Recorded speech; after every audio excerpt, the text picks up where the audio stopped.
제가 감기가 걸려가지고 좀 이렇게 목소리가 불편하실 수도 있습니다. 그래서 감안하고 들어주시면 좋겠습니다. 제가 감기가 걸린 이유는 사랑하는 아내가 제가 감기가 끝날 무렵에 저한테 막 뽀뽀를 해가지고 제가 그때 걸릴 것 같아 이런 느낌이 들었거든요.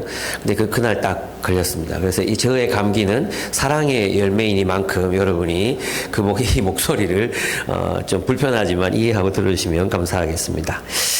네, 오늘 이 요한복음 17장은 가장 긴 예수님의 기도가 나타나 있습니다. 요한이 예수님이 기도하신 내용을 받아 적었느냐, 아니면 완벽하게 다 기억해서 적었느냐, 이런 것은 그렇게 중요하지 않습니다. 왜냐하면 예수님께서 수시로 기도하셨던 그런 내용들을 제자들은 알고 있었고, 예수님 부활 이후에 이제 교회가 함께 그 예수님의 기도를 기억하면서 17장에서 이제 요원처럼 이렇게 기록해 놓은 것이라고 할 수 있고, 또 예수님께서 떠나시기 전에 이제 십자가에 달리시기 전에 제자들을 위해서 이런 내용으로 기도하셨던 것은 또 분명한 사실이라고 할 수 있습니다. 그런데 이 17장은 그런 의미에서 예수님의 어떤 염원, 예수님의 어떤 소망, 또 비전, 꿈 이런 것들이 이 17장에 나타나 있다고 할 수 있습니다. 여러분, 기독교가 다른 제사 종교, 제2 종교와 다른 점이 무엇인지 아십니까? 기독교는 제2 종교와 다릅니다. 제2 종교는 개인과 공동체의 문제 해결을 위해서 제2가 중심이 된 그런 활동들을 합니다. 그래서 기우제, 푸닥거리, 새벽 치성, 주술사의 어떤 마법, 재물을 잔인하게 살해하는 것들, 또 접신 이런 것들이 중심이 된 활동들이 바로 제2라고 할 수 있습니다. 그래서 이 제2 종교의 중심에는 문제 해결, 개인이 겪고 있는 어떤 불안이라든지 질병이라든지 아니면 마을 공동체가 함께 겪고 있는 어떤 가뭄이라든지 전염병이라든지 이런 문제들을 해결하기 위해서 자신들의 지역 신들, 자신들이 만든 신들을 경배하고 예배하고 이제 한마디로 말하면 이제 발광을 하는 거죠. 그렇게 해서 문제를 해결하는, 그래서 이렇게 돼가지고 누구를 죽여라라든지 나무를 베어라라든지 이런 것들이 이제 제2 종교라고 할 수 있습니다. 그러나 기독교 신앙의 중심에는 제2가 아니라, 물론 레위기에 보면 제2가 나타나죠. 근데 그 제2가 중심이 아니라 레위기에도 뭐가 나타납니까? 거기에 제사를 어떻게 드릴 것인가도 나타나지만 이웃들과 어떻게 살아야 되는가, 동물들을 어떻게 대해야 되는가, 이런 내용들이 레위기에 더 많이 나오거든요. 가난한 사람도 어떻게 보살펴고 또 과부들 어떻게 대하고 이런 것들이 더 많이 나오거든요. 그러면 기독교 신앙, 즉 여호와 신앙의 핵심에는 제2가 아니라, 이거 파울링이 생기는데 조금 하이 음을 빼주면 됩니다. 네, 제2가 중심이 되는 게 아니라 무엇이, 여호와를 믿는 신앙에는 무엇이 중심이 됩니까? 말씀이 중심이 되는 거죠. 계명, 그리고 삶, 그죠? 공동체, 이것이 중심이 되는 신앙이 여호와 신앙이라고 할 수 있습니다. 그래서 여호와 하나님을 믿는 신앙의 핵심에는 정의와 공의, 그리스도의 하나님의 도를 따라, 여호와가 주신 도를 따라 그분의 정의와 공의를 행하는 삶, 공동체를 이루는 삶, 이 삶들이 중심이 된 그런 것이 바로 여호와 신앙이다, 이렇게 이해할 수 있습니다. 그래서 그런데 오늘 문제가 뭐냐 하면, 오늘날의 많은 교회들의 신앙이 말씀에서 떠나고 있다는 것입니다. 대표적인 예가 한때 이제 8, 90년대 이제 이동훈 목사님을 필두로 해서 강해 설교가 전국을 강타했어요. 그래서 그동안에 3대지 설교 이렇게 하시던 분들이 이제 강해 설교해야 된다, 말씀을 가르쳐야 된다, 열심히 가르치셨거든요. 근데 강해 설교는 꾸준한 끈기와 적응력이 없이는 함께 하는 이게 모임이 없으면 되게 힘들어요. 그래서 지금 대부분의 교회들이 강해 설교를 포기했어요. 주일 설교를 본문의 순서를 따라서 강해해가는 교회들이 찾기 어려워졌습니다. 그럼 강해는 보통 수요일이나 금요일에 이제 핵심 성도들이 왔을 때 이제 로마서를 쭉 주야한다든지 이런 식으로 이제 하고 있습니다. 그리고 최근에 이제 한국교회 성도들의 신앙 생활 패턴을 조사를 했잖아요. 거기에 뭐가 나오냐 하면 이제는 설교가 우리의 삶에 별로 영향력이 없다는 것이었습니다. 그게 이제 60%가 넘는 개신교 신자들이 설교가 더 이상 우리의 삶에 영향력이 없다. 근데 여러분 한번 생각해 보십시오. 이제 교회를 다니는 사람들이 유일하게 성경을 읽는 시간이 언제입니까? 설교 시간이거든요. 그죠? 평소에 성경을 막 연구하고 묵상하는 사람들이 거의 없잖아요. 그 얘기는 뭐냐면 결국 그들이 이제 많은 분들이 다는 아니지만 많은 분들이 교회를 나가는 이유가 뭐예요? 제2종교.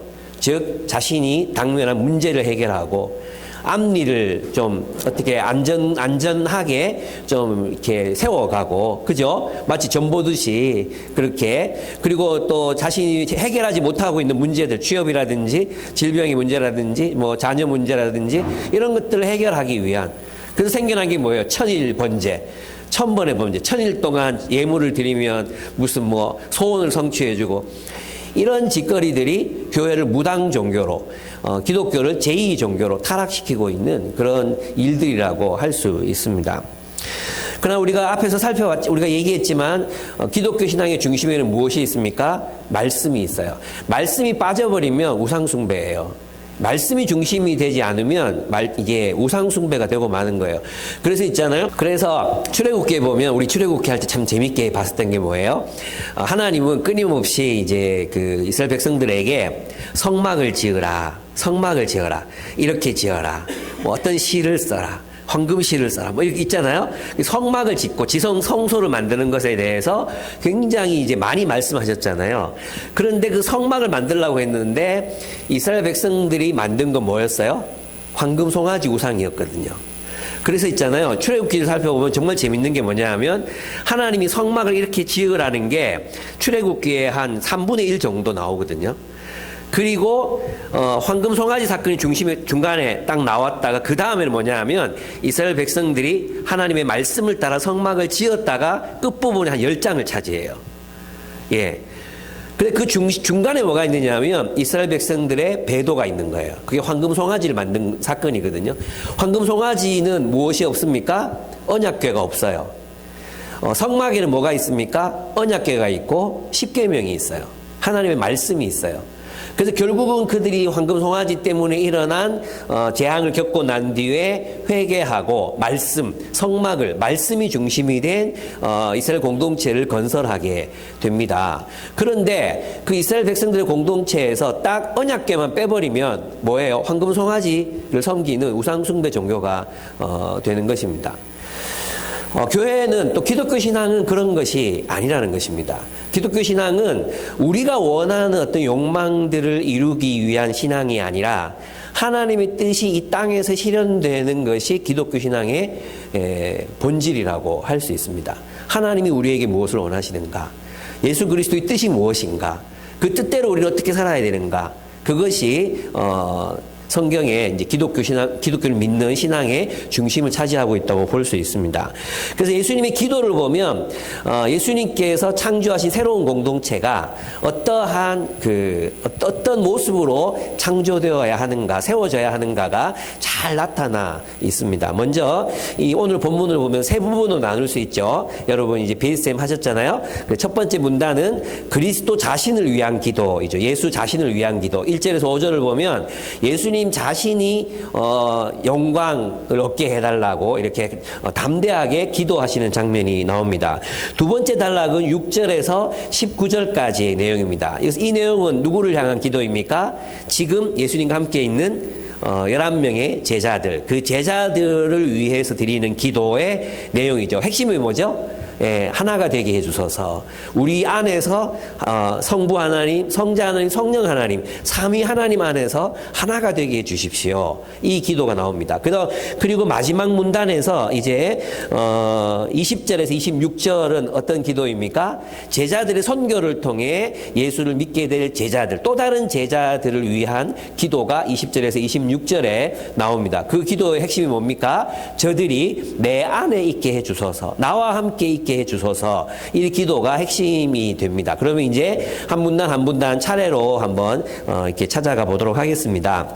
먼저 1절에서 5절을 보면 예수님이 자신을 위해서 드리는 기도가 세 가지 기도를 드리는데 사실은 하나로 통합될 수 있습니다. 그 세 가지 기도는 뭐냐 하면 첫째, 하나님의 아들을 영광되게 하소서예요. 하나님의 아들 영광되게 하소서. 이 의미는 조금 이따 풀어줄 거예요. 하나님의 아들이 나를 영광되게 하소서. 좀 있잖아요. 약간 그런 기도잖아요. 그죠? 하나님 나를 영광되게 해주세요. 이 어떤 의미가 있는가? 두 번째는 모든 사람을 다스릴 권세를 주소서. 모든 사람을 다스릴 권세를 주소서. 이것이 두 번째 기도입니다. 2절과 3절. 그 다음에 마지막 절에서 창세전에 이제 주님께로 하나님께로 가니까 창세전에 하나님과 함께 누리던 영광을 누리게 해 주소서. 이 기도, 이 세 가지가 예수님이 자기 자신을 위해서 드리신 기도의 내용이었습니다. 하나님의 아들 영광되게 하소서. 이게 무슨 뜻일까요? 1절 하반절을 보시면 1절을 보시면 1절 하반절 아버지 때가 왔습니다. 아버지의 아들을 영광되게 하셔서 아들이 아버지께 영광을 돌리게 하여 주십시오. 이렇게 돼 있잖아요. 그죠?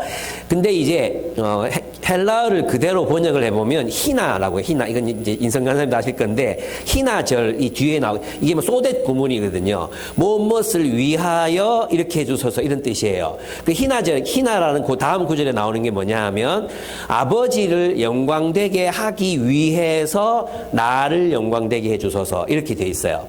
그러니까 예수님의 궁극적 관심은 어디에 있는 거예요? 하나님 아버지를 영광되게 하는 것에 있는 거예요. 그럼 왜 예수께서 영광을 얻으셔야 하나님 아버지가 영광을 얻을까요? 왜 하나님의 아들이신 예수께서 영광을 드러내셔야, 영광되게 되셔야 하나님 아버지가 영광을 얻으실까요? 그리고 요한복음의 맥락 속에서 읽어야 된다 그랬죠. 그런데 여기서 있잖아. 여러분들이 정말 이게 이런 기도 좀 조심해야 돼. 하나님, 저도 예수님처럼 영광되게 해주세요. 이 기도는 어떤 기도예요? 저를 십자가에 못 박아주소서. 나를 십자가에 못 박으소서. 이런 기도해요. 예수님께서 지금 나를 영광되게 해달라는 것은 내가 십자가에 달림으로 나를 통해 하나님의 영광, 신성, 하나님의 그 신성, 하나님의 성품, 하나님의 그 영광된 그 성품이, 그 사랑과 섬김과 희생의 성품이 나타나게 해주소서. 그리고 하나님께서 나를 부활을 시켜 주소서. 부활케 하셔서 하나님의 나라가 계시되게 해 주십시오. 그리고 그 계시된 나라에서 나를 영광되게 하셔서 나를 통치자로 삼아 주소서. 인자로서 내가 하나님의 통치를 실현하는 사람이 되게 해주소서. 이런 뜻이에요. 근데 여기서 있잖아요. 왜 하나님께서 예수를 영광되게 하셔야 되냐면 예수님만이 하나님의 독생하신 아들이시기 때문이고 그 독생하신 아들만이 진정한 하나님의 평화의 통치를 세상 속에 실현할 수 있기 때문이에요. 만약에 시저나 아니 느부갓네살이나 뭐 이성계나 이런 사람들이 왕이 되면 영광을 얻으면 어떻게 되겠어요? 하나님의 뜻대로 하나님의 통치를 실현할 수가 없잖아요. 맞죠? 그럼 하나님께 영광이 되겠어요? 하나님께 누가 되겠어요? 누가 되겠죠? 마치 제국주의자들이 온 세상을 제국의 힘으로 점령하면서 거기에 기독교를 퍼뜨리면서 있잖아요. 그 사람들을 학살하고 죽이고 폭력으로 그들을 다스렸잖아요. 그때 하나님의 영광이 나타났습니까? 하나님의 영광이 땅에 떨어졌습니까? 하나님의 영광이 땅에 떨어졌잖아요. 그죠? 그래서 영국이라든지 기독교 문명이 지배한 아시아 국가들 대부분이 반기독교 문명을 건설하게 되는 계기들이 됐단 말이에요. 제 말 이해되십니까? 그래서 있잖아. 예수님의 이 기도는 절실한 기도예요. 뭐냐 하면, 하나님, 나를 영광되게, 나를 내가 십자가에서 죽고, 나를 부활케 하셔서, 십자가를 온전히 지고, 그리고 부활케 하셔서, 하나님의 진정한 통치를 세상에 진실하게 실현 가능하게 해 주십시오. 오직 예수님만이 이 일을 하실 수 있기 때문에, 오직 예수님만이 하나님을 영광스럽게 할 수 있거든요. 오직 예수의 십자가의 통치, 그죠? 섬김, 자기 희생, 사랑, 내 목숨보다 형제와 자매를 더 사랑하는 그 사랑으로 세상에 하나님 나라가 오게 해 주십시오. 그럴 때 그 공동체가, 그 교회가 무엇을 드러냅니까? 아버지의 영광을 나타내게 된다는 것입니다. 놀랍지 않습니까? 그래서 예수님의 이 기도는 나를 높이 올려주십시오. 이런 기도가 아니에요. 나를 고지에 올려주십시오. 이런 기도가 아니에요. 이 기도는 진정으로 하나님의 뜻을 실현하게 해 주십시오. 이런 의미라고 할 수 있습니다. 그래서 이제 2절에서 3절을 보면은 하나님이 그 아들, 성경의 예언에 따라서 그 아들, 인자에게 허락하신 영광이 무엇인가? 그게 권세이거든요. 이것도 굉장히 중요한 개념이에요. 권세를 주셨다는 것입니다. 예수께서 하나님 아버지께 구하시는 영광, 그 영광은 모든 사람을 다스릴 권세를 얻는 것입니다. 그것은 바로 하나님의 통치권이라고 할 수 있습니다. 그래서 2절을 보시면 모든 사람을 다스리는 권세를 아들에게 주심은 그의 백성들에게 영생을 주려 하심이라고 말씀하십니다. 2절을 한번 같이 읽어봤으면 좋겠습니다. 여러분, 저는 그동안 물을 좀 마시도록 하겠습니다.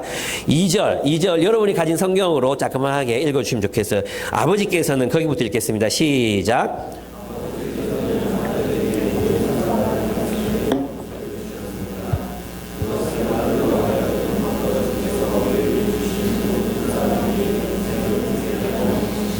아멘. 그러면 이 본문을 보면 영생은 어디에 있습니까? 영생은 그리스도의 통치 속에 있는 거예요. 여러분, 여기 이 본문을 보면 아버지께서는 이들의 아들에게 모든 사람을 다스리는 권세를 주셨습니다. 왜 예수께 이 권세를 주셨어요? 왜 예수께 통치하는 권세를 주셨어요? 예수님만이 하나님의 통치 방식을 이해하시는 분이시거든요.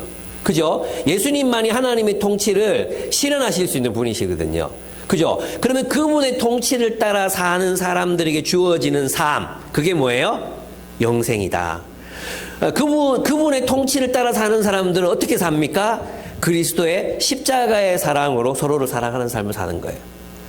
참 불가능해 보이는 삶이죠. 그죠? 불가능해 보이는 삶.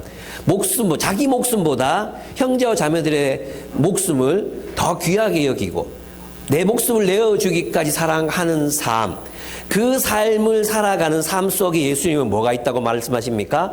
영생이 있다고 말씀하십니다. 그 그리스도의 통치를 따라 살아갈 때 거기에 뭐가 있다고요? 영생이 있다고 말씀하십니다. 아멘? 영생은 우리가 높아져서 부귀와 영화를 누리는 것이 아니라 예수님처럼 살아가는 삶, 십자가를 지고 사랑하고 내가 가진 것을 나누고 내 물질을 또 가난한 자들과 함께 나누고 사랑하고 또 내 스스로 용서할 수 없는 이들을 그리스도의 십자가를 의지해서 용서하고 내 힘으로는 합리적으로는 내가 용서할 이유도 없고 용서할 어떤 조건도 없고 뭐 그럴 마음도 없어. 근데 예수의 십자가 바라보면 아이고 주님이 나를 위해 죽으셨는데 내가 이딴 거 하나 용서 못하나 이렇게 되는 거잖아. 그죠? 그래서 우리는 다른 사람들 용서할 수 있게 되잖아요. 바로 그런 삶 속에 영생이 있다 말씀하십니다. 근데 이게 또 그 뒷구절과 이어져요. 여러분 BSM 하시면서 아마 여러분 질문하셨을 건데 그 뒷구절이 뭡니까? 3절에 나오죠. 3절. 이것도 한번 또 읽어주시면 좋겠습니다. 거기 영생은 거기부터 한번 읽어보겠습니다. 시작.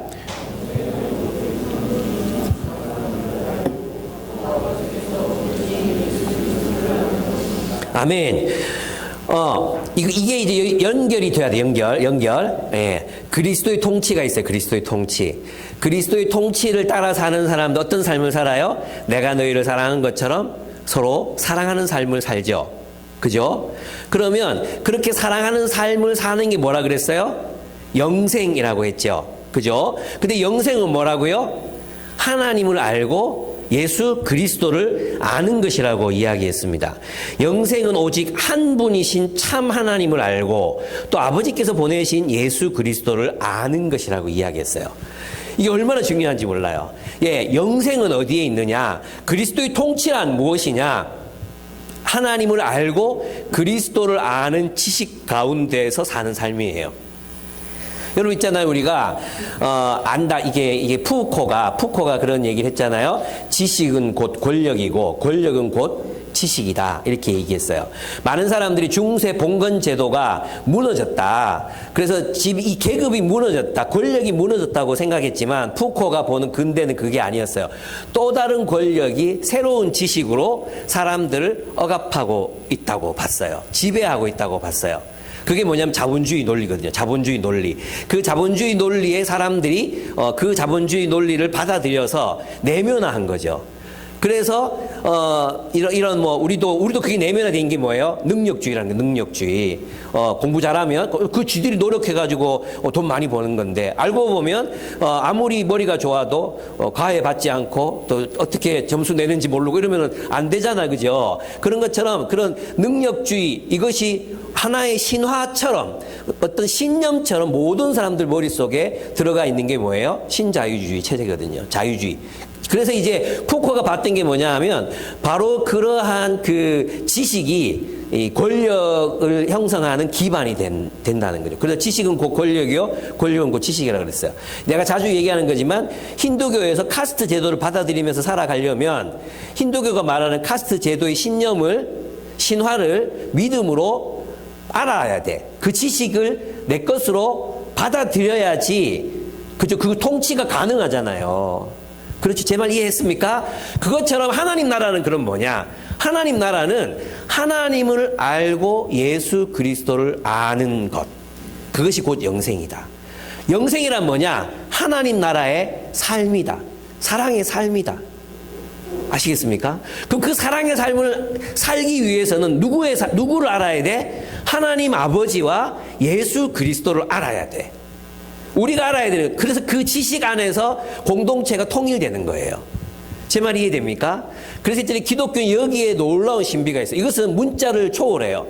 어제 이제 우리 이제 BSM을 하면서 이제 제가 오랜만에 요셉산지 모임에 들어갔어요. 거기서 리더 중에 완호 형제가 있는데 그 완호 형제 이런 얘기를 하더라고요.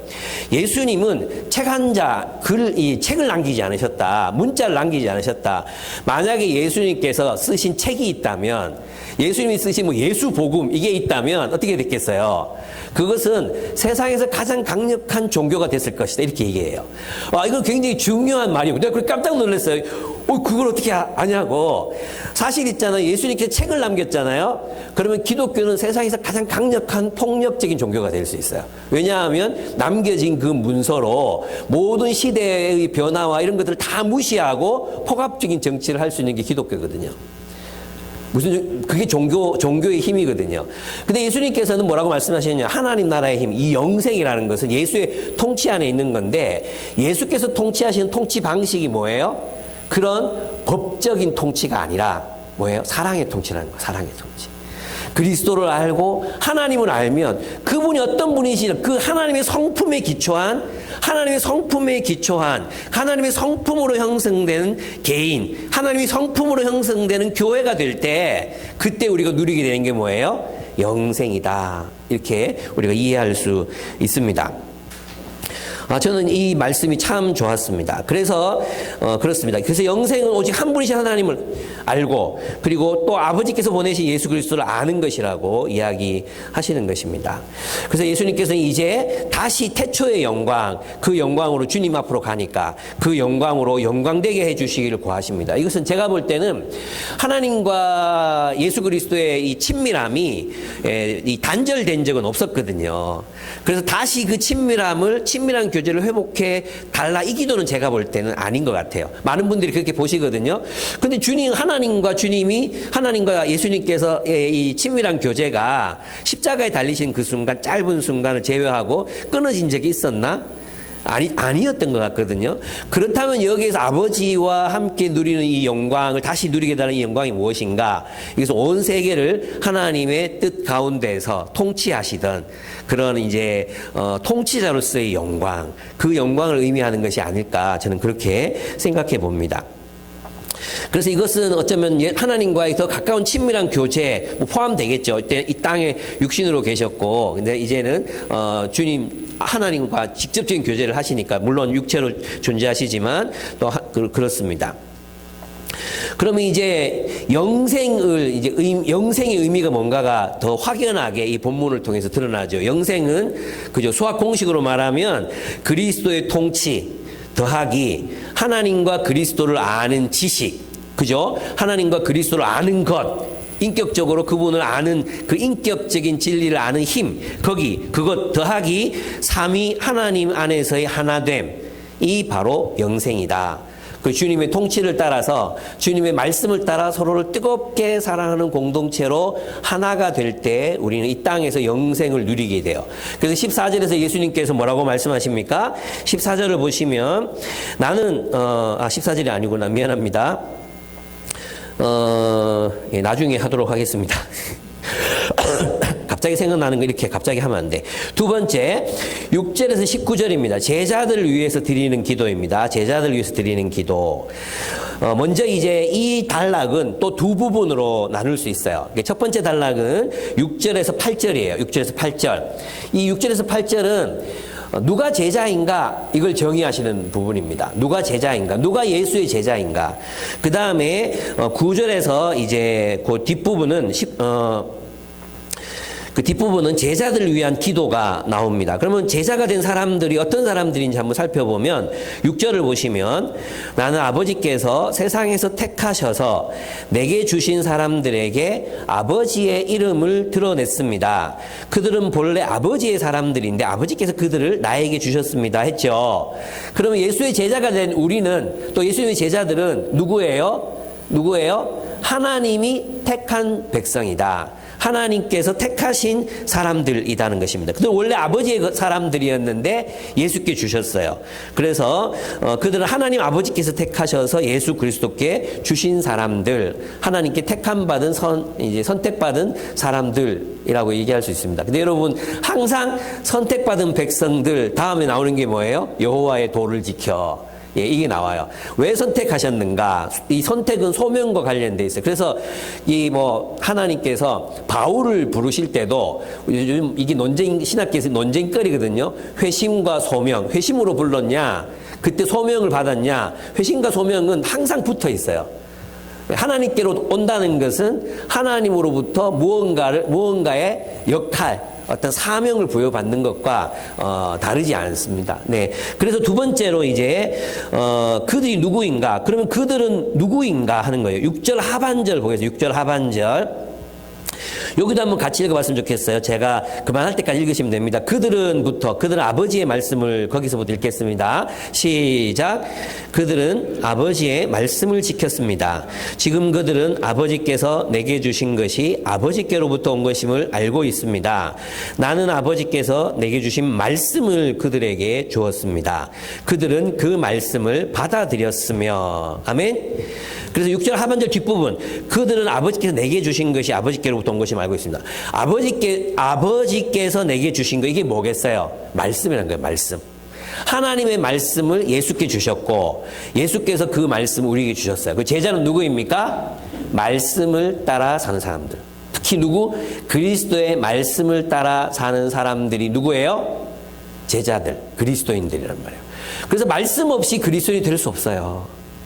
말씀 없이, 성경 없이 그리스도인이 될 수 없어요. 그래서 많은 사람들 있잖아요. 말씀을 사랑한다고 말하면서도 직통계시, 하나님의 음성을 직접 듣고 막 말하고 싶어 하고 이런 분들이 많잖아요. 또 그런 교회로 가는 사람들도 있잖아요.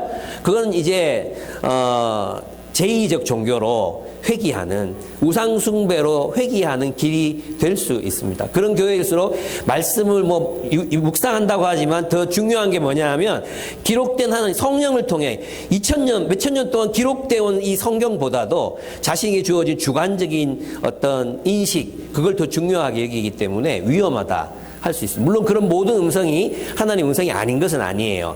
그러나 말씀보다, 성경보다 그것을 더 중요하게 생각하는 것은 좀 위험하다 이렇게 생각할 수 있습니다.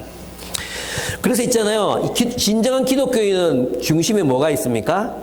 하나님의 말씀이 있습니다. 말씀. 말씀 없이 기독교인이 될 수 없습니다. 말씀 없이 우리는 하나가 될 수도 없습니다. 말씀 없이 하나가 될 수 없다면 우리는 영생을 누리지 못하면, 이 땅에서 풍성한 삶을 누릴 수 없다는 것입니다. 하나됨 없이, 많은 교회들에게 이상이 되어버린 그 하나됨 없이 우리는 하나님을 알 수도 누릴 수도 그 풍성한 삶을 경험할 수 없다는 것입니다. 많은 교회들이 하나 되기 위해서 뭘 합니까? 공동체 놀이를 합니다.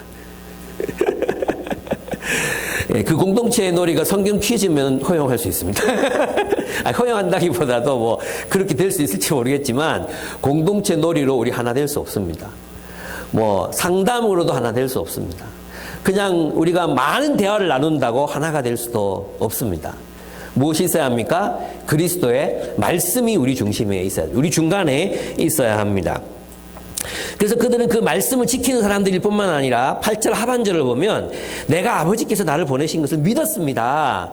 그리스도, 예수를 그리스도라고 믿는 사람들이 바로 제자입니다. 정리하면 그들은 하나님께서 택하신 사람들이요. 하나님이 택하신 사람들이라는 것을 어떻게 알 수 있냐. 이건 누가 선택받은지 안, 우리는 모르잖아요. 근데 삶으로 나타나는 증거가 뭐예요? 그들은 말씀을 지킨다는 거예요. 말씀. 하나님 말씀을 소중히 여기고 그 말씀 따라 산다는 거예요. 이 말씀이 자신의 주관적인 판단을 얹지 않는다는 거예요. 우리 위에 말씀을 둔다는 거예요. 그 말씀, 또 우리 사이에 말씀을 둔다는 거예요. 예, 우리의 부부 관계, 우리의 형제 관계, 우리의 공동체 안에서의 관계, 나와 너 사이에 그리스도의 말씀을 두고 살아가는 사람들을 그리스도인이라고 한다는 거예요. 그리고 그들이 누구예요? 예수를 따르는 사람들, 예수를 그리스도라고 믿는 사람들이 바로 제자들이다. 이렇게 이해할 수 있습니다. 그들을 위해서 주님이 어떤 기도를 드립니까? 또 세 가지 기도를 합니다. 첫째 기도는 뭐냐 하면 11절에 나오는 저들이 하나가 되게 해주소서라는 기도입니다. 하나가 되게 해주소서. 두 번째는 악한 자에게서 저들을 지켜주십시오. 14절에 16절 악한 자에게서 저들을 지켜주십시오. 이게 두 번째 기도이고요. 세 번째 기도는 진리로 거룩하게 해주십시오. 이게 세 번째 기도입니다. 하나가 되게 해주십시오. 이 배경이 있습니다. 왜 하나가 되게 해달라고 말씀하십니까? 11절 보시면 나는 이제 더 이상 세상에 있지 않으나 그들은 세상에 있습니다. 이거예요. 주님이 안 계셔. 주님이 떠나셨어. 그러나 저들은 남아 있습니다. 그러면 저들이 어떻게 하나님 나라의 백성으로 하나님께서 새롭게 창조하신 하나님 나라로 존재할 수 있겠습니까? 그 비결이 무엇입니까? 하나 되게 해주소서. 하나 되게 해주소서. 그리스도 안에서 하나가 되게 해주십시오. 그 뭘로 하나가 되는 거예요? 진리로 하나가 되게 해주십시오. 진리로 거룩하게 해주십시오. 진리 안에서 하나가 될 때 이 땅에서 뭐가 지켜지는 거예요? 하나님 나라가 지켜지는 거예요. 그리고 말씀을 따라 살 때 우리는 보냄받은 공동체가 되는 것입니다. 우리가 말씀을 따라 살 때 우리는 저절로 하나님이 나를 여기로 저기로 보내는 게 아니라 그 진리를 간직한 채로 우리는 세상으로 하늘의 하나님으로부터 보냄받은 공동체가 되는 것입니다. 그렇게 될 때 이 악한 자에게서 그들을 지켜달라는 이 말씀이죠. 11절을 보시면 그들은 세상 속에 있기 때문에 세상으로부터 고난을 받을 것입니다. 그들이 고난받는 이유는 그들이 세상에 속하지 않았기 때문이에요. 그들이 세상에 속하지 않았기 때문에 세상에 있지만 세상에 정복당하지 않았기 때문에 세상적인 가치관을 따라 살지 않기 때문에 주님의 말씀을 따라 살기 때문에 저들은 고난을 받고 위기를 겪을 것입니다. 그러니까 그 말씀 안에서 저들이 하나가 되어 서로를 격려하고 힘을 주고 서로를 지키게 해 주십시오. 이 기도가 하나가 되게 해달라는 기도입니다. 그래서 14절 16절을 보면 이 지켜진다. 이 말씀도 무엇으로 지켜지는가? 그냥 존재가 살아남는다. 이런 의미라기보다도 진리의 말씀으로 우리 살아남는 거죠. 진리의 말씀. 그리고 그 진리의 말씀을 따라 살아가게 될 때 본문에 나와 있는 것처럼 내가 저들을 보낸다는 이런 말씀을 하십니다. 17절에서 19절을 읽어보면 진리로 거룩하게 하소서. 진리로 그들을 거룩하게 하여 주십시오. 아버지의 말씀은 진리입니다. 아버지께서 나를 세상에 보내신 것 같이 나도 그들을 세상으로 보냈습니다. 진리의 공동체인 교회는 어떤 공동체라는 것입니까? 보냄받은 공동체. 그죠? 뭘 하라고? 영광을 나타내라고. 어떨 때 그 영광이 나타납니까? 그리스도의 통치를 따라 우리가 서로를 뜨겁게 사랑할 때 그리스도의 영광의 빛이 나타나게 됩니다. 그런 의미에서 있잖아요. 결국 이제 우리들의 이 한국교회의 문제는 이원론이 아니에요. 이원론이 문제가 아니에요. 많은 사람들이 이제 그런 얘기를 하거든요. 한국교회 이 문제가 뭐냐 하면 교회 안에서의 삶과 교회 밖에서의 삶이 너무 다르다. 그죠? 이게 이원론의 문제. 그래서 교회 안에서만 하나님 뜻대로 살지 말고 교회 밖 세상에서도 하나님 뜻대로 살아야 된다. 그 말 맞죠? 그래서 이제 어떻게 분간하냐면 교회 안에서의 삶이 이제 거룩한데 왜 교회 밖에서는 그렇게 세속적으로 사느냐? 왜 세상 사람들하고 도무지 분리되는 게 없는, 구별되는 게 없느냐? 그게 이제 이원론으로 한국 교회 문제를 바라보는 시각이거든요. 그런데 사실은 이 이원론이 문제가 아니에요. 왜냐하면 요한은 지금 이원론을 말하고 있거든요. 그리스도의 공동체. 그러니까 제자들과 그들. 그죠? 빛과 어두움. 교회와 세상. 분명히 이원론을 말해요. 그럼 교회는 뭐 내가 세상을 위하여 기도하는 게 아니라 나를 믿는 이 사람들, 나를 믿게 될 사람들 위해서 기도한다고 말씀하셨잖아요. 그죠? 그러니까 요한의 머릿속에는 뭐가 있냐 하면 이원론이 존재하는, 세상을 바라보는 시각, 이 현상을 바라보는 시각은 이원론이에요. 그런데 궁극적인 방향성은 어디냐? 이론론이죠. 모든 세계가, 모든 세상 사람들이 빛 안으로 흡수되기를 바래요. 빛 안으로 들어오기를 바래요. 무슨 뜻인지 아시겠죠? 그러려면 뭐가 있어야 돼요? 빛이 지배하는 공동체가 있어야 되겠죠. 그죠? 빛이 지배하는 공동체 없이, 즉 정사와 권세, 예수께서 권세를 가지셔야 돼. 예수께서 통치권을 가지셔야 돼. 예수께서 다스리시는 공동체가 없이 어떻게 세상에 빛을 비추고 세상을 빛 가운데로 끌어들일 수 있겠습니까? 없잖아요? 문제가 뭐냐 하면 한국교회의 문제는 김기현 목사님이 목이 터져라 늘 얘기했던 거지만 혼합주의의 문제예요. 혼합주의의 문제. 그러니까 저는 이렇게 반문하고 싶은 거죠. 이원론 주장하는 사람들에게, 아니 여러분들은 교회는 거룩하고 교회 안에서는 성도들이 거룩하고 교회 밖에서는 안 거룩하다고 말하는데 교회 공동체가 거룩한 적이 있습니까? 예? 한번 진짜 우리가 진지하게 생각해 보면 교회 교역자실부터 하나님 나라가 없습니다. 예. 안 그렇습니까? 담임 목사실 가보면 있잖아요. 화려합니다. 비싼 소파에다가 막 부교역자실 막 좁은 공간에서 이렇게 일하는 부교역자실. 하나님 나라에 이런, 물론 뭐 당회장 이런 실이 필요 없다. 내가 또 너무 극단적으로 말하는 게 너무 필요 없다. 이런 걸 말하는 건 아닌데 왜 그렇게 차이 나야 되는가? 마치 CEO와 그리고 밑에 무슨 부장 뭐 이런 평사원들 있는 그런 공간처럼 교회를 꾸며놨잖아요. 이런 구조부터가 뭐예요? 세상에 영향을 받은 거죠. 교회 안에 계급이 없습니까? 교회 안에 계급이 존재합니다. 계급이. 예수님께서 남자와 여자, 뭐 종과 뭐 자유인 없다 그랬는데 교회 안에 계급이 여전히 있습니다. 남녀 차별이 여전히 있습니다. 세상적인 가치관 여전히 작동합니다. 신앙으로 장로가 되는 게 아니라 소유로 돈 많은 사람이 장로가 됩니다. 예. 이거 누가 부인할 수 있겠습니까? 교회가 언제 이분법적으로 살았습니까? 언제 교회답게 살았습니까? 교회로 살았습니까? 저는 없다고 생각합니다. 일제시 초기 교회 정말 잠깐 하나님 말씀 때문에 박해를 받았지, 일제시대 한국교회가 나서서 친일했습니다. 그리고 황제 숭배, 천황 숭배에 앞장섰던 게 대구 지역의 대표적인 교회들이었습니다. 대표적인 교회들. 우리도 그럴 수 있을지 모르죠. 뭐 힘 앞에서는 약하니까. 어쨌든 그랬습니다. 예, 해방되고 미군정 일어났을 때 부정부패 가담했던 사람도 누구였습니까? 교회였습니다. 정치와 상관없었던 적이 없습니다. 예, 권력과 관계없이 교회가 존재했던 적이 없었어요. 이승만 정권 마찬가지입니다. 군부 독재 마찬가지였습니다. 박정희 찬양하고 칭송했고 후원 받아가지고 한국 교회가 자유와 특권을 누렸습니다. 또 전두환이 대통령 되기도 전에 여호수아 장군이라고 대형교회 목사 그 시키지도 않는 짓을 전두환 불러놓고는 여호수아 장군이라고 하나님이 함께 하시라고 기도했습니다. 한국교회가 이원론적으로 살았다면 그런 거 안 했을 겁니다. 정광훈이 이원론에서 나왔습니까? 사람들이 지금 그렇게 이분법적으로 사는 사람들이 선거철만 되면 가짜뉴스를 그렇게 퍼나릅니까? 문제는 뭐냐면 이분법이 아니라 교회가 세상에 정복당했다는 것이죠. 혼합주의의 문제입니다. 결국은 말씀 없는 기독교를, 말씀이 있었으면 보네포에게 저항했던 고백교회들의 전통들처럼 역사의 그늘에 서서 히틀러가 말하는 게 진리가 아니라고, 권력은 지식을 형성하거든요. 장애인 주교도 좋다. 유태인 죽여도 좋다. 장애인 낙태시키자. 결혼하지 못하도록 격리하자. 흑인들 그거 인간 아니다.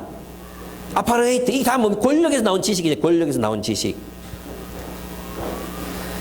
그죠? 그런데 주님께서는 우리들에게 그러한 세상 공동체와는 완전히 다른 주님의 말씀을 따라 서로를 뜨겁게 사랑하는 대안적 공동체를 세상에 세워라.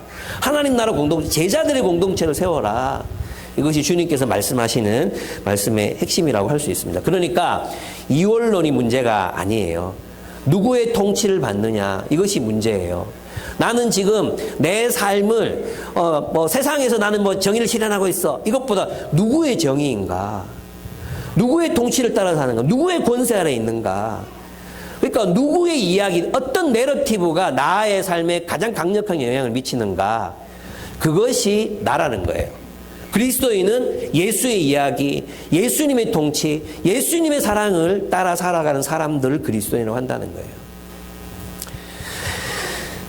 그래서 여러분, 우리 안에 있는 혼합주의를 이제 좀 몰아냅시다. 우리 안에 있는 어둠, 이것들을 좀 싸웠으면 좋겠어요. 내 안에 있는 어둠, 내 안에 있는 세속주의, 내 안에 있는 세상 권세를 왕으로 모시고 살아가고 있는 그 금권주의, 만문주의, 이런 것들과 우리가 싸워야 되는 거죠.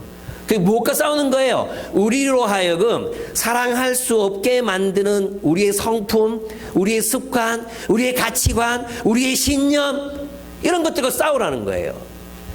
우리는 저절로 가만히 놔두면 이기적으로 살 수밖에 없는 존재들이에요.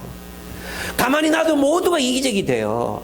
그래서 주님께서 우리들에게 주님 말씀을 따라 그리스도를 중심에 두고 너의 이기심과 싸우고 너의 죄책감과 싸우고 너의 욕심, 비교의식, 너로 하여금 이웃을 사랑할 수 없게 만드는 예민한 기질, 이런 모든 것, 습관, 가치체계, 이런 것들과 싸우라는 거예요.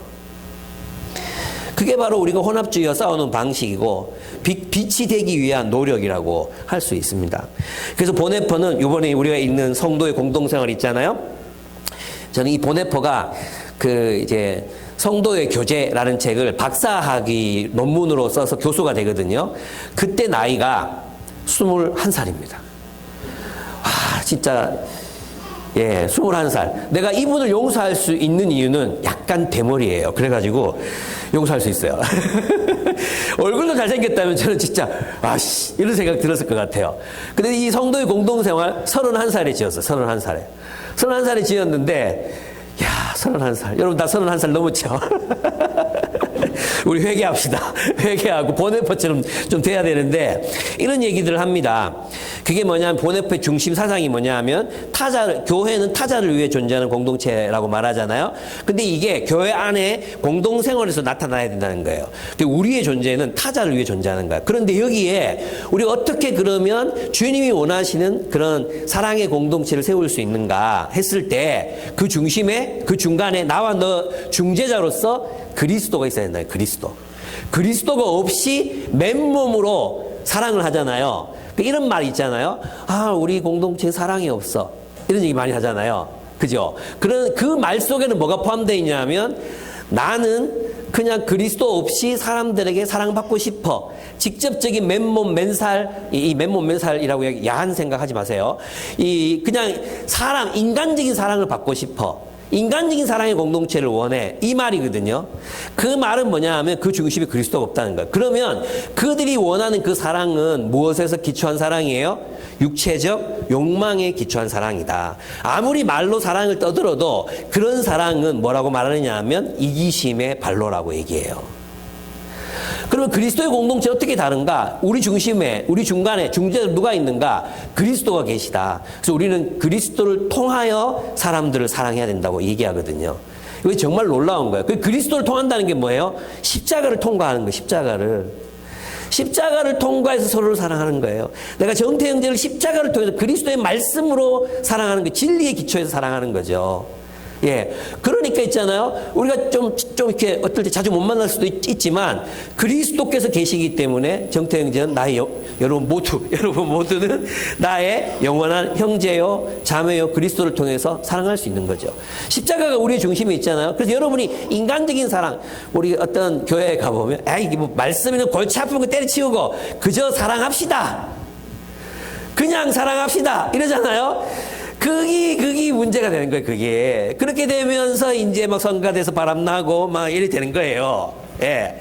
그런 사랑이 아니에요. 이 사랑은 진리에 기초한, 진리를 따라 사는 그리스도의 십자가가 중심이 된 사랑을 말하는 거예요.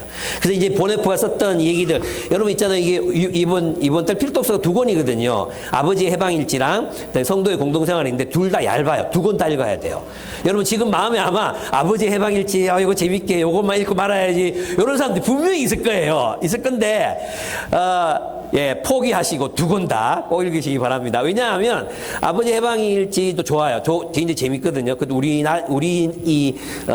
나라의 어떤 문제들과 해결책 이런 것들이 어쩌면 제시될 수도 있어요. 근데 공동생활, 나를 따르라, 성도의 공동생활, 그 다음에 저항과 복종이라는 보네포의 이제 자서전, 이 세 책은 여러분이 반드시 읽으셔야 되는 책입니다. 이거는 평생 여러분 서가에 꽂아두고 두고 꺼내서 또 읽고 하셔야 돼요. 그래서 성도의 공동생활을 꼭 읽으셔야 되는데 제가 몇 구절 읽어보겠습니다. 인간적인 사랑은 자기 자신을 위해 타인을 사랑하지만 얼마나 막 정확합니까? 31살에 영적인 사랑은 그리스도를 위해서 타인을 사랑합니다.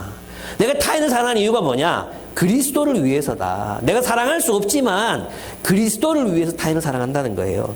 그래서 인간적인 사랑은 타인과의 직접적인 접촉을 추구하며 그를 자유인으로서가 아니라 자기 자신에게 매인자로서 사랑합니다. 내 식대로, 내가 원하는 방식으로 사랑한다는 것입니다. 마치 우리가 강아지를 사랑하듯이, 마치 이승윤 씨가 발표했잖아요. 내 진열장 안에 있는 영웅, 히어로, 내 진열장 안에 히어로. 그리고 조금이라도 내 입맛에 맞지 않으면 넌 언제든지 깨뜨려 버릴 수 있어. 그리고 그 진열장에는 새로운 영웅들로 채울 수 있지.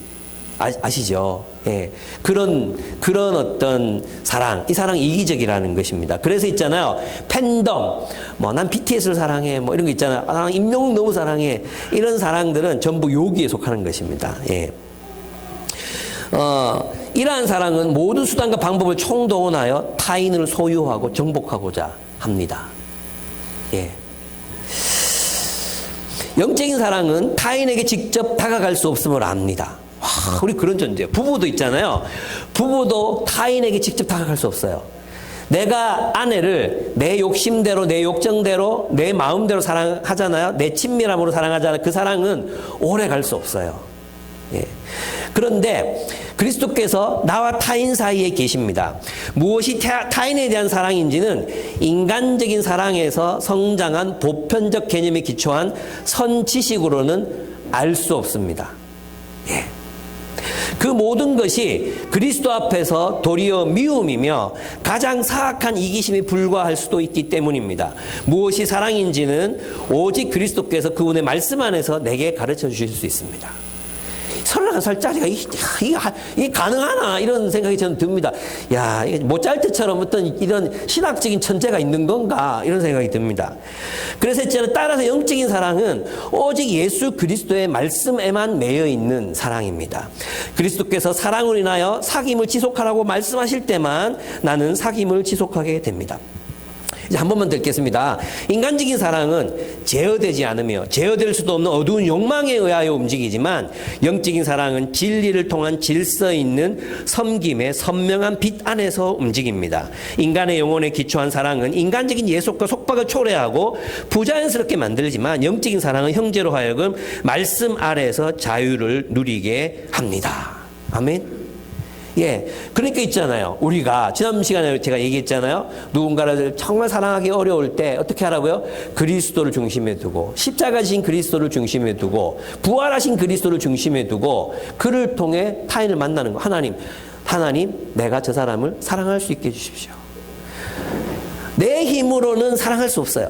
그러나 그리스도를 중심에 두고 사랑하려면 사랑할 수 있어요. 그리스도를 위하여. 내 힘으로는 용서할 수 없어요. 내 힘으로는 도저히 용서가 안 돼요. 그러나 그리스도가 중심에 있을 때 우리는 사랑할 힘을 얻습니다. 하나님, 내가 주님을 위하여 저 친구를 내가 용서하겠습니다. 그리고 사랑은 하겠지만 좋아할 수는 없습니다. 이런 기도 드릴 수 있죠, 우리가. 예. 사랑하는 거하고 좋아하는 거 다르거든요. 예. 싫어하지만 우리 사랑할 수 있어요. 이걸 또 내가 설명 안 해도 되겠죠? 예, 그렇습니다. 그래서 우리 교회는 그런 의미에서 진리와 사랑의 공동체라고 할 수 있습니다. 진리 안에서 서로 뜨겁게 사랑하는 그런 공동체를 형성해 가는 것, 그것이 우리가 해야 되는 일들이라고 할 수 있어요. 그런 의미에서 이제 한국교회를 한번 들여다 보겠습니다. 그럼 이제 한국교회가 과연 개혁이 가능할까? 좋은 교회들이 있어요. 저는 그 부인하는 게 아니고요. 좋은 교회들이 있고요. 또 나이 든 교회라고 더 나쁜 것도 아니고 성도들이 또 다 막 어떤 그리스도 중심이 아니다 이런 얘기를 하는 게 아니에요. 그런 게 아니라 하나님의 말씀에 기초한 이런 교회를 우리가 과연 세울 수 있을까? 그런 교회가 될 수 있을까? 많은 성도들의 삶이 제의적 종교, 즉 다시 말하면 자신의 문제 해결, 자신의 위로, 자신의 어떤 안전함, 이것을 위해서 신앙생활을 하고 있는데, 이런 교회들이 그리스도의 말씀으로 타자를 위해서 우리가 사랑하는 교회를 세우자, 이 가능할까? 이런 생각이 들잖아요. 그래서 저는 있잖아요, 이제 개혁하기에는 너무 시간이 많이 흘러버렸다는 생각이 듭니다. 있잖아요, 이제 지난번 최근에 체코에서 사역하는 친구 심영호 목사가 들어왔어요. 그래서 이제 금요일날 만나가지고 이런저런 얘기를 하는데, 그 친구 다녔던 교회를 방문해서 이제 설교를 하는데, 60대가 제일 젊은, 60대 미만을 찾아볼 수 없는 그런 교회로 변해 있더라. 근데 이 친구가 고등부할 때 막 100명이 모이고 막 이랬던, 고등부만 100명이 모이고 그랬던 교회였는데, 지금 다 어디 갔는지 60대가 가장 나이가 많은 이런 교회가 되고 있는 거죠. 여러분 있잖아요. 개혁이라는 건 어떤 말이냐 하면, 변혁, 개혁 이런 말 있잖아요. 이런 말들은 여러분 오래된 주택을 개조해 본 적 있습니까? 여러분 오래된 주택을 리모델링 하는 게 쉽겠습니까? 부수고 새로 짓는 게 쉽겠습니까? 부수고 새로 짓는 게 쉬워요. 정말 어려워요. 구축을 새로 리모델링 하다가 에락 하면 나중에 그 리모델링 하다가 이 부수고 다시 짓자. 이런 사람들이 많아요. 왜냐하면 우리가 살아갈 수 있는 집이 아니거든요. 그러니까 오늘날 우리 형성된 교회들이 대부분 해방 후 미국 선교사들에 의해 가지고 세워진 그런 예배 형태, 예배 시간, 주일학교 구조, 이런 구조를 가지고 있잖아요. 거기에서 개혁을 한다는 거 너무 어려운 일이죠. 할 수는 있어요. 근데 개혁을 하기 위해서는 두드리 부수고 깨고 치고 또 있잖아 상처받고 이런 게 막 반복이 돼야 되기 때문에 무엇이 필요한가? 창조가 필요한 거야. 창조. 이제는 새로운 공동체, 새로운 사업, 새로운 어떤 삶의 어떤 형태들을 그리스도의 말씀의 빛 안에서 창조해 가야 되는 시기라는 생각이 저는 듭니다. 이제 저희 지방에서 이제 성경 공부를 하는데, 이 성경 공부 참석하는 사람들이 12명으로 늘었거든요. 근데 한 달에 한 번 하는 원래 한 23명이 와요. 근데 성경 공부하는 분이 12분이니까 이제 제가 성공한 거죠. 그죠? 근데 여기서 제가 처음에 그 지방에 갔을 때 전도사 뽑고 목사 뽑을 때 이제 50만 원을 이제 마련해가지고 한 사람당 막 5만 원씩 나누고 거마비 이런 게 있었어요. 그거 나눠주고 식사 대접하면 100만, 200만 훌쩍 날아가고 두세 번 하니까. 교육 전도사가 월급 70만 원 받는데 그거 하면은 말도 안 되잖아요. 그래서 제가 손 번쩍 들고 이거 없애야 됩니다. 이거 구태입니다. 이래가지고 안 됩니다. 막 이랬다가 저랑 대판 싸웠던 목사님이 계세요. 그분이 이제 저를 정말 사랑하시거든요, 요즘에. 근데 이분이 이렇게 얘기해요. 저희 지방에 새로 이제 두 교회 목사님이 새로 개척한다고 이제 저희 지방에 가입을 하셨어요. 근데 이분이 막 목소리를 높여가지고 그 친구들 젊을 때 빨리 이 모임 데리고 와야 된다. 뭐 우리가 어떤 영향을 미치는 게 아니라 내가 이 성경을 알고 하나님 나라 복음을 알고 내가 이게 정말 한 1년이라도 젊을 때 알았다면 얼마나 더 좋았겠는가. 그래서 성경을 있잖아요. 수요일 날 성경 강해를 하고 교환을 나눠줘요. 리더들이 오는 거 교회. 그리고 우리처럼 이 리더들이 이제 주일날 가서 멤버들하고 나눔을 하는데, 나눔을 하는 거 보고 있으면 너무 행복하다는 거예요. 옛날에는 뭔가를 누구 도웁시다 하면 힘들었는데, 이분들이 우리 하나님 나라에서 누구 지금 어려운데 이분 도와야 되지 않겠어요? 먼저 말하고 자발적으로 막 일하고 이런 것들 보면 너무 행복하다는 거예요. 그러면서 하시는 말씀이, 이거 빨리 이 사람들 빨리 초대해가지고 같이 막 연구하고 싶다. 같이 가르쳐야 된다. 이런 얘기를 하시는 거예요. 얼마나 감사한 일입니까? 그렇게 새롭게 이렇게 하나님 나라를 세워가는 사람들이 정말 필요하다는 생각이 들었어요. 그래서 저는 있잖아요. 요즘 제게 그런 생각이 드는데, 지금 30, 40대들 진짜 고생하면서 교회 개척하고 있거든요. 이 친구들 돕고 싶어요. 이 친구들하고 같이 성경을 연구하고 묵상한 말씀을 설교로 만들고 말씀으로 교회를 또 어떻게 세우는지 함께 나누고 이런 사람들을 세워가고 싶은 마음이 하나님께서 제게 주셨는지 모르겠지만 제 안에 그런 뜨거운 마음들이 제게 좀 생겨나고 있습니다. 우리 바울 산지 벌써 90명 넘었거든요. 올해 100명 넘어갈 것 같아요. 그래서 제 생각에 계속 커지게 놔두면 안 되잖아요. 그래서 또 이제 적당한 때가 되면 한 150명, 뭐 한 120명에서 150명 사이가 출석하게 되면 또 나눠야 될 것 같아요. 그러면 또 나누고 이러다 보면 교회가 새로 창조되는 교회들이 있겠죠. 하나님의 말씀으로 교회를 세워가는 게 참 쉽지 않아요. 예. 그래서 말씀으로 세워진 교회를 세우는 거, 이 일들을 우리가 함께 감당했으면 좋겠고, 여러분 주변에도 보면 뭐 IBF 이런 거 선교단체 다 열심히 해놓고 그렇게 자기 지금 다니는 교회 막 욕하잖아. 욕하고 막 안 된다고 말하고 이러잖아. 그러면서 기쁨교회 가자. 그럼 뭐라 그래요? 거기 가면 PBS 해야 되잖아. 이런 소리가. PBS 해야 된다고. 그거 당연히 해야 되는 거지. 성경은 뭐 당연히 해야 되는 건데 PBS 하기 싫다고 우리 교회를 안 하. 이런 친구들은 그냥 멱살 잡고 끌고 오셔야 돼. 멱살 잡고. 예, 참 너무 이제 답답한 현실인데, 근데 저는 이제 우리 젊은 목사들도 많이 만나거든요. 최근에 대구에 있는 많은 분들을 만나게 되는데 참 감사해요. 그래도 그 어려운 상황이지만 하나님 말씀 붙들고 말씀을 이렇게 가르치고 양육하고 같이 나누고 이렇게 세워 10명이 모이든 20명이 모이든 자기들 막 투작, 어떤 친구들은 눈물 나요 진짜. 자기가 이 저녁에 교인들이 없으니까 이 뭐라 그러죠? 이 대리운전을 하는 거예요. 근데 뒤에 어떤 분이 타셨대요. 50대쯤 되는 분이, 40대, 50대 정도 타셨대요. 그래가지고 이런저런 질문을 하더라고요. 이런저런 얘기를 하고 있는데, 뒤에 대리운전 시키신 분이 자기는 목사라고 하는 거예요. 그래서 이제 대리운전을 시키려면 술을 많이 먹거나, 이래야 대리운전을 시키는 거잖아요? 그럼 목사가 이래가지고 이제 봤는데, 그게 아니고, 다른 데서 대리운전 뛰다가 집에 가려고 대리를 부른 거예요. 집에 가려고. 그래서 둘이서 막 끌어안고 울었다는 거예요. 얘기 들으니까 내가 가슴이 진짜 미어지는 거예요. 이런 친구들 참 어떻게 사랑하며 살아야 되나. 이런 친구들이 그래도 저는 여기에 희망이 있다고 생각합니다. 어떻게든 이들이 하나님 나라 이 공동체를 세워보려고 애를 쓰잖아요. 이런 친구들 어떻게 도울까? 어떻게 세워갈까? 이런 게 제 고민입니다. 예. 여러분 제가 그래서 이제 앞으로 이제는 이성한 하나님이나 이런 분들한테 주된 사역들을 맡길 거고, 제가 이제 이 대구 지역에 있는 교회 전체를 위해서 좀 이제 살아보고 싶은 마음이 생겨요. 근데 아직은 아니에요. 내 나이 60 땅 하면 요이 땅 해가지고 본격적으로 할 건데, 앞으로 2, 3년 정도는 제가 그런 여러 기초 작업들을 하려고 합니다. 예. 제가 그럴 능력이 되는지 모르겠지만 하고 싶습니다. 그때 도와주십시오. 예.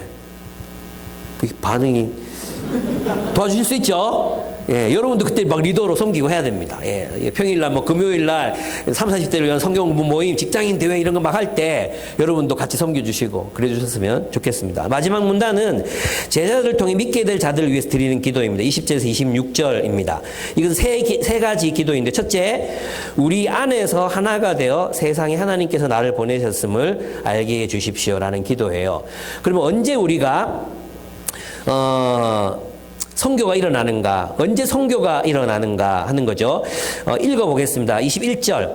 아버지께서 내 안에 계시고 내가 아버지 안에 있는 것과 같이 그들도 하나가 되어 우리 안에 있게 하여 주십시오. 그래서 아버지께서 나를 보내셨다는 것을 세상이 믿게 하여 주십시오. 그랬습니다.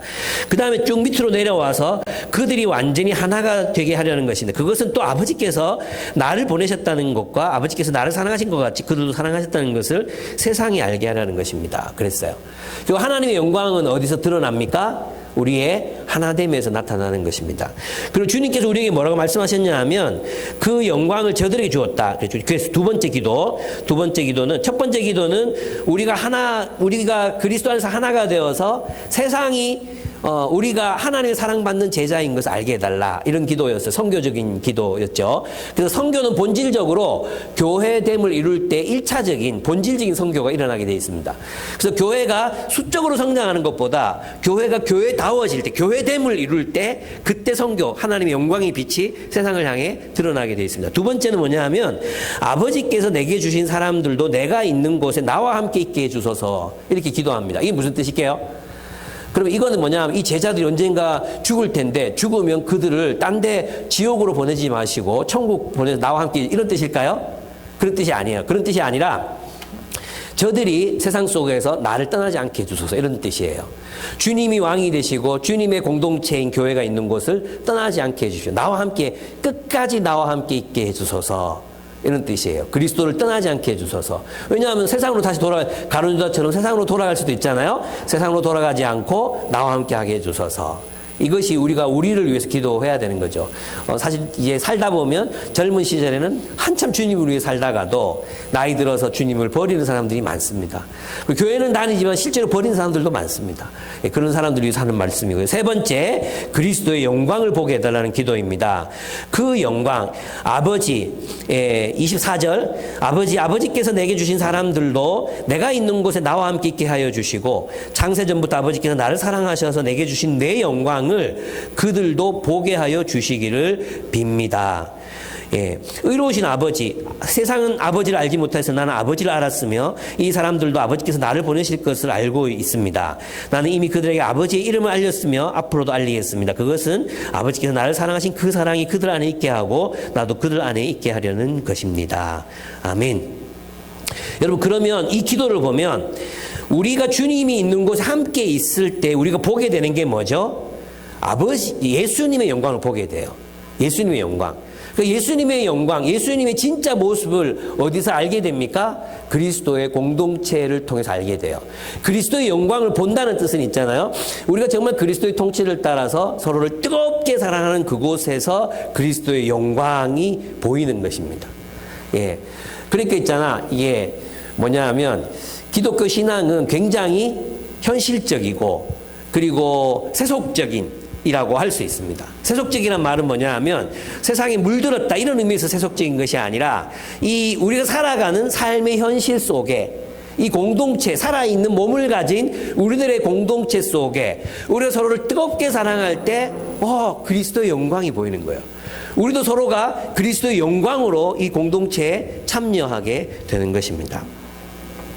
그 찬양의 가사처럼 주의 영광 이곳에 가득해 우린 보내 주님과 함께 찬양하며 우리는 전진하리 모든 열방 주 볼 때까지라는 찬양을 우리가 드릴 수 있게 되는 것입니다. 예수님의 비전, 예수님의 기도에 나타난 이 예수님의 비전이 무엇입니까? 여러분, 이 비전은 이 말들 속에 있습니다. 그리스도의 통치, 영생, 그리스도 통치 안에서 누리는 영생, 하나님을 아는 것, 하나님께서 그들에게 주신 영광, 그죠? 영광. 하나님의 영광이 어디서 나타납니까? 하나님의 영광이 어떻게 세상에 비치게 됩니까? 주님의 통치를 따라 서로를 뜨겁게 사랑하는 공동체를 이룰 때 그 영광의 빛이 온 세상에 비치게 되고 사람들이 주님께로 다시 돌아오게 될 것입니다. 오늘 우리 한국교회가 소멸을 향해서 점점 나아가고 있는 징후들이 있습니다. 한국교회뿐만 아니라 한국이라는 이 나라가 이게 북한이 쳐들어오는 게 문제가 아니고 저절로 있잖아요. 몇 년 있으면 국방력이 군인이 될 사람이 없어요. 나 걱정이라니까. 이게 징집 연령이 60세 이상으로 확대될 수도 있다니까. 싸울 애들 20대 이하가 없어요. 걔들이 더 문제, 북한이 문제가 아니에요. 인구 소멸 이런 게 문제예요. 이게 문제인데 한국교회도 그래서 따라서 지금 계속해서 이제 이 다음 세대가 사라지고 있잖아요. 참 무엇을 일으켜야 될까? 이 땅의 다음 세대들이 주님을 알고 주님의 말씀을 따라 뜨겁게 서로 사는 새로운 교회들, 그런 새로운 교회들이 세상 속에 많이 나타나고, 또 지금 있는 교회들도 정말 이제 다른 것 좀 이것저것 다 해봤잖아요. 오만 거 다 해봤잖아요. 이제 좀 그만하고 성도들이 모여서 좀 삼삼오오 모여서 이렇게 말씀을 나누고 좀 말씀 위에서 서로 사랑해 가는 이런 공동체들이 세워졌으면 좋겠어요. 말씀 이러면 아이프 했다는 놈들조차도 막 이런 표정들, 동기 모임 가면 뭐 말씀 좀 나눌까 하면 막 이렇게 기생충 보듯이 하는 이런 것, 이런데 세상이 어떻겠습니까? 그러니까 우리가 정말 그런 교회를 이 땅에서 세워가는 부르심 받았으니까 정말 서로 주님 뜻 안에서 뜨겁게 사랑하는 삶을 삽시다. 그리고 정말 사랑하기 힘든 사람들 앞에 있을 때 그리스도의 십자가를 내 앞에 두고 기도합시다. 기도. 예수님도 기도하셨잖아요. 하나님 나라 이루어 달라고. 우리도 기도해야 됩니다. 하나님, 내가 저 사람 사랑하게 해주세요. 우리 공동체 서로 사랑하게 해주세요. 그렇게 기도하시는 여러분들 되시기를 축복합니다. 제가 한번 기도하고 마치겠습니다.